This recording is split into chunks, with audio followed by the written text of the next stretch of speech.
हाय, कशा आहात सगळे? मस्त आहात ना? मिनी ब्लॉगमध्ये तुमचं सगळ्यांचं खूप खूप स्वागत आहे. तर आज ना माझ्या छोट्या मुलाचा वाढदिवस आहे. 14 मे हा दिवस ना माझ्यासाठी खूप खास आहे. कारण 14 मे ह्या दिवशीनं मला अजून दुसऱ्यांदा होण्याचं भाग्य मिळालेलं आहे.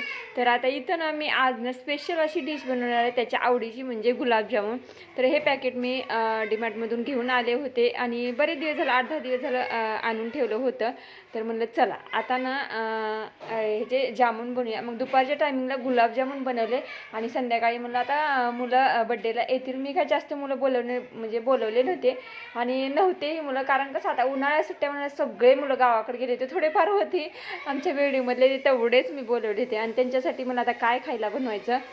त्याच्यामुळं मग मी ना घरीच वडापाव बनवला आणि मस्त असा टेस्टी बनवला. कारण मुलं तिखटही खात नाही जास्त, त्याच्यामुळे मीडियममध्ये मी असे हे वडापाव बनवले होते. लादी आणली होती. तर खूप छान असे हे वडापाव झालेले होते. मस्त असं म्हणजे बाहेरच्या पेक्षा घरची चव ना एकदम छान झाली होते. तर अशा प्रकारे ना मुलांसाठी मी वडापाव तयार केले घरच्या घरी. आणि तर डेकोरेशनही जास्त काही केलं नव्हतं, फक्त हॅपी बड्डेचं स्टिकर लावलं होतं आणि थोडेफार बलून आता फुगवायचे राहिले होते. आणि नंतर मग बड्डे सेलिब्रेशन करणार आहोत आम्ही आता. तर सगळं आवरून घेतलं मी आणि त्यानं काय ड्रेस चेंज केला नव्हता. नवीन घाल म्हटलं तर नको म्हणत होता, कारण गरमी इतकी भयानक गरमी होती ना. आणि आरती शांत होईल त्याच्यामुळे मग फॅनही बंद केला होता. इतका घाम आला होता.